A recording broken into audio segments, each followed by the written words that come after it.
You know what I like to see in Warframe? Cool new concepts for weapons. I love weapons, but every so often, there's really nothing quite like a good old-fashioned bullet hose. And today, my friends, we're checking out one of the best bullet hoses in Warframe, the Tenora Prime.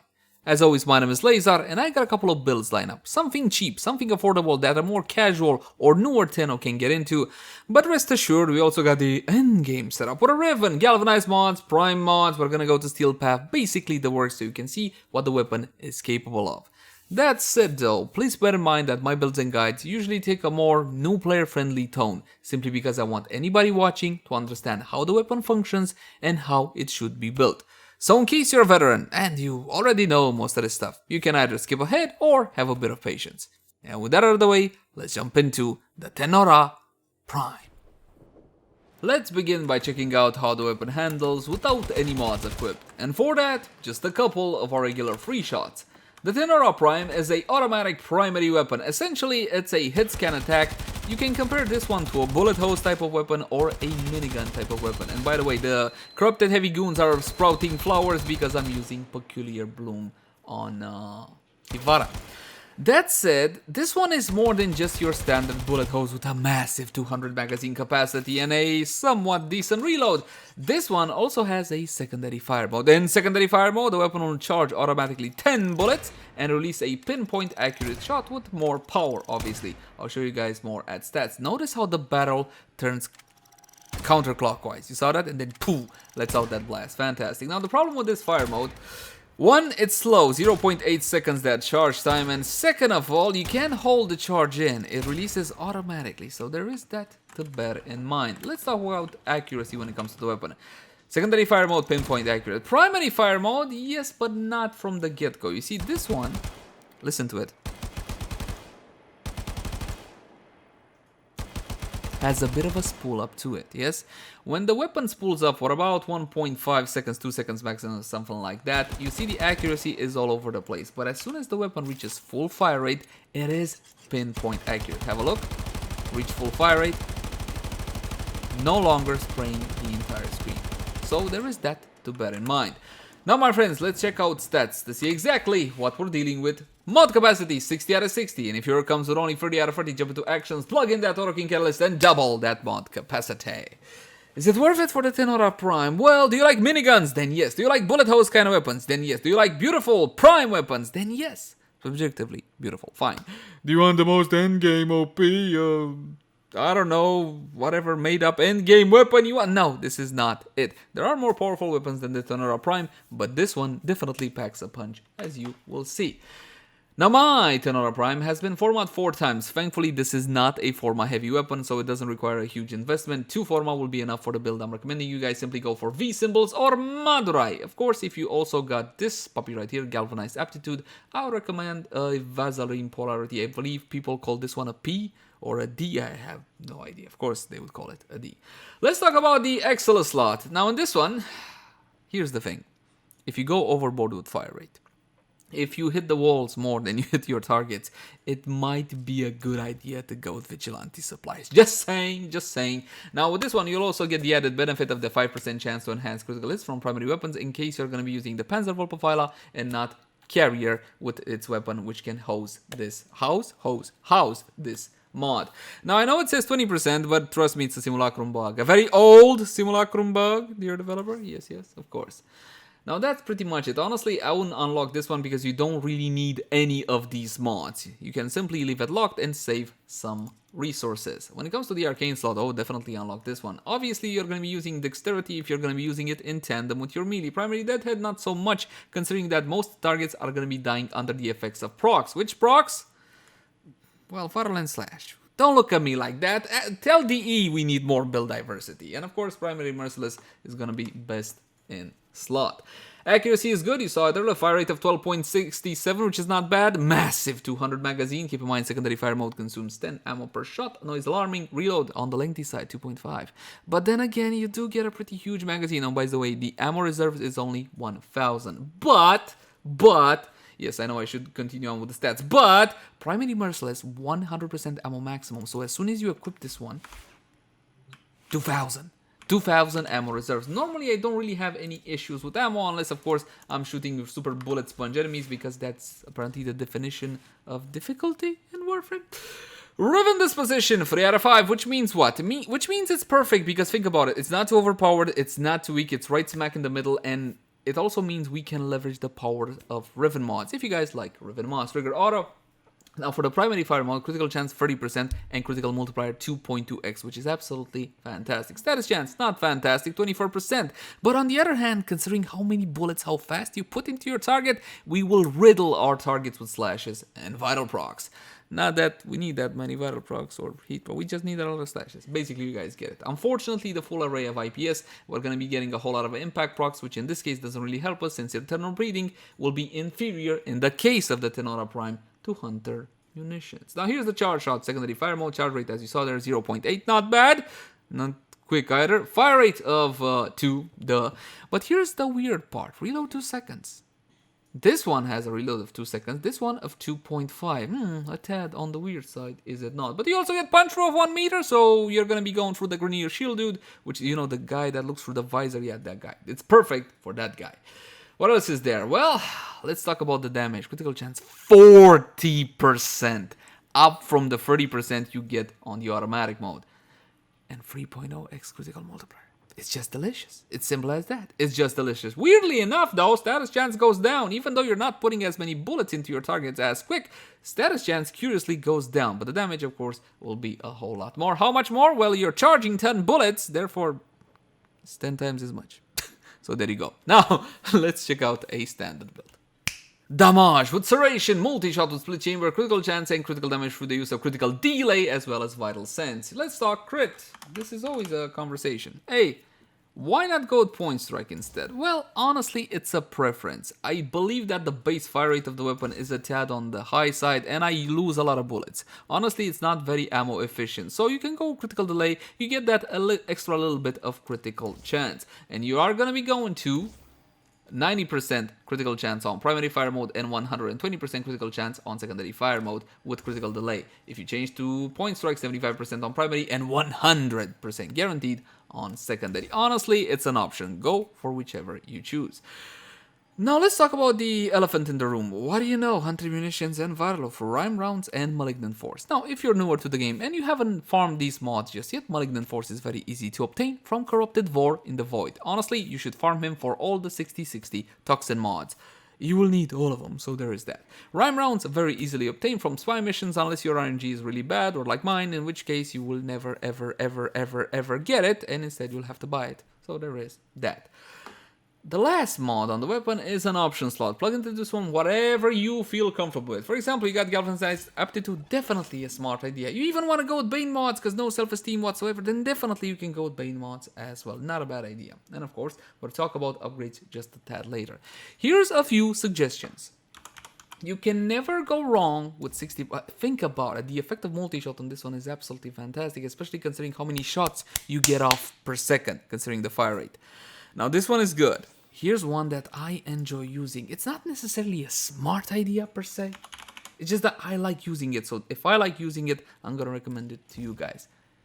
Vile Acceleration. Now, my friends, this is a corrupted mod. It gives you something, a lot of something, but also takes a little bit of something away from you. Just like Critical Delay. These are two corrupted mods. And if you don't know how to farm corrupted mods, trust me, you'll need like 70% of them. Link in the cards right now for a full and easy guide on it. With Vile Acceleration, the weapon becomes spiffy. That's a thing, that's a British thing. It becomes spiffy. Honestly, it's a joy to use, but you are eating through that ammo rather quickly. Another idea, a smart idea at this point, is to go with another 60/60 mod. Definitely you can do that as well. I would recommend you try Vile Acceleration because the weapon simply feels better, and I believe at the end of the day, the most important thing is to enjoy gameplay. Here's another one. Shred or Prime Shred. This one gives you fire rate. Not as smart as Vile Acceleration, but still gives you 1.2 meters for punch through. That means you're basically making the best of both worlds. So Shred is definitely a good compromise. On a weapon such as this one with high critical chance, even Hammer Shot, if you have it, is not a bad idea. Hey, status chance and critical damage. Nothing wrong in that in a weapon like this one. Now let's test it out like so on the Corrupted Heavy Goons level 120. We're gonna be respawning the targets so they are fresh, not that anything happened to them before. Oh, mama. Poor bastards. I mean, look at it. Look at it. The only reason I'll stop firing just so you can see the amount of procs put into these guys. Add another 60 to that, something like a heat. Fantastic. This is why I play with fire rate. Not because it's the smartest idea. No, it's just because it feels good. And you know what? This weapon with this entry level build will be more than enough to clear mostly whatever content Warframe can throw at. Flowers not included. Okay, that's peculiar bloom from Ivara. And let's check really quickly, make sure we haven't cheated with any corrosive projections or arcanes or something that would make the weapon seem more powerful than it actually is. Nope, nothing. Peculiar bloom. This is what you need. Now let's do a quick test on the secondary fire mode, and then we'll move on to the Riven setup. A maxed out setup, if you will. The problem with this fire mode, remember that status chance being lower? Yeah. It's simply not really all that usable. One, you can hold a shot in. 10 bullets at once, it's okay, but the problem is it's a single chance to apply a status effect. And I need my vitals and I need my slash. Does it work? Of course it works. That was a one shot. It's a bleed for 12,400. It'll stop? Nope. Killed it. Oh wow, that's 24,500 because I got a slash and a vital from that one. Honestly, if you have a target on like 20% and you want to finish it off, you like hit it a couple of times like this and then you finish it off like that, you know, definitely. But normally I just kind of forget about the secondary fire mode. It's a crying shame, but it's good that it's there. Now that concludes the more casual or newer portion of the build. Let's talk. I have everything and I want to make it as powerful as I possibly can. Not sure what for, but there you go. Get a Riven. Of course, get a Riven, 3 out of 5. Critical chance, critical damage, minus reload speed. Yeah, that's a lot of crit chance and critical damage. And of course, we exchange the normal chamber for Galvanized chamber, and we also got Galvanized aptitude instead of serration, the flat damage mod. We also have primary merciless on this one. Yes, of course, you can use a faction mod as well if you so desire. It's not a bad idea in terms of damage. We're gonna be respawning the targets just so you can see what a build like this can actually do, my friends. Now, of course, being a Galvanized setup, we're gonna have to get a couple of kills until it's in full swing. I'm already missing my fire rate, I'll be honest. That's kill number 1, and oh my god, the weapon already chumps so much more cool. It just chumps even though it's automatic. Wow. Just slightly touch these targets and then boom. And I still got like what I had there, almost half my magazine left unused. One more time, because now we actually got it all stacked up. Not full stacks, but still. Yeah, I mean, this is just like a whole lot better. Yes, my friends, mods do make a difference. That's why you're supposed to know how to mod your weapons. Beautiful, beautiful. Let's try secondary fire mode as well. Oh, one shot, mama! Gone! No procs, no window. Very powerful. Now you might say, fine, it performs well here on standing still targets. Well, let's move on over to Steel Path to see how the weapon performs in an actual gameplay environment. Welcome to the Void, my friends, and you will see that the Tenora Prime absolutely wrecks how Steel Path against the Crow. I mean, look, it doesn't matter what it shoots, it's just gonna basically annihilate whatever stands before you, my friends. Just make sure you got enough ammo and you're basically good to go. Honestly, this is pretty much everything I wanted to show you because the weapon simply kicks arse. There's really not a whole lot you can't do. Sure, if you go overboard with fire rate, you might have some issues. I mean, this was the capture target with extra EHP. I'm absolutely annihilating these targets right now that have the bonus shield from the drone. I don't even care. That's a corrupted goon. Absolutely bloody wrecked.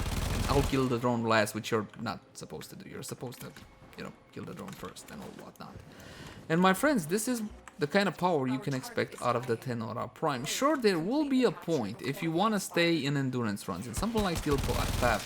There will come a point where the weapon basically falls off because that's how math works. But honestly, most players simply don't care about things like that. For 99% of the content that Warframe can throw at you, the Tenora Prime can simply cut like a hot knife through butter. And we haven't even got the Warframe buffs yet. Oh, did I say Warframe buffs? with the ever so lovely Lady Mirage Prime and her absolutely outstanding buffs. But first we'll fix the fashion. Take a look at this color combo. Beautiful, beautiful, beautiful. Now, when it comes to heavily armored targets such as the Grenier Corrosive Projection is definitely a worthwhile choice. Don't feel forced into this one. If your build calls for something like sprint boost, combat this, what does this even do? Anyway, whatever aura, simply go for the aura of your choosing. If the aura is that relevant to you, please don't forget about Coaction Drift. Now, Arcanes are a lot more impactful. Let's take a look at Avenger. This is R5, my friends, basically maxed out on damage, a 21% chance for a massive 45% critical chance for 12 seconds. Bonus additive after, stacking on top of what you already have. The benefit of this one, it doesn't care about the base critical chance of the weapon, and it also applies to primary, secondary, and to your melee at the exact same time. It's an absolutely outstanding mod. I highly recommend you farm it from the third Eidolon down on Cetus, or buy it from the trade chat if Eidolon hunting is not your thing. As for your second Arcane, honestly, you can put whatever you want into this one. It doesn't really matter all that much. Honestly, at least one of the Arcanes should be reserved for your Warframe. Now I know what you guys gonna do. You want fire rate, you want arcane acceleration. Here's the thing, careful with overdoing it with fire rate because you're basically destroying your ammo efficiency for nada, for nothing. But hey, it's fun, so let's do it. Now, as for companion buffs, there are two options. You either go with Sentinel or you go with the Panzerwulpefeila. If you go with the Panzerwulpefeila and you get your vital procs from her, even though she's not as reliable as something like a primer or your weapon to apply those procs, then you can mod the weapon for something else. Heat, corrosive, whatever else, and simply let the Panzerwulpefeila apply those vital procs. In the case of the Tenora, I'm leaning towards carrier and ammo case. For obvious reasons, obviously it's an ammo guzzler, so having ammo case in there is definitely useful. And of course, on the Sentinel's weapons, offense, supplies, fervor, and armaments, the 4 vigilante mods for the 20% chance to enhance critical hits from primary weapons. And it's time to pop up the level to 165, like that will make a difference. Against this weapon, not a chance in hell. Unpause the eye so they can hit me and I can finally get my buffs. Now, activate Empower, then Mirage's free ability and absolutely massive Eclipse. Oh, and by the way, after we get the Operator buffs, the Focus Pool buffs, I'm gonna introduce Warframe buffs with those too. And one more time for the best animation in Warframe, forever so lovely. Beautiful, beautiful. You gotta be careful not to overspray with this, you know? You gotta be a little careful because essentially what I'm doing now is absolutely nuking my ammo reserves for nothing. To kill all these targets, it takes about 10 to 20 bullets maximum. The rest of the bullets are completely unnecessary.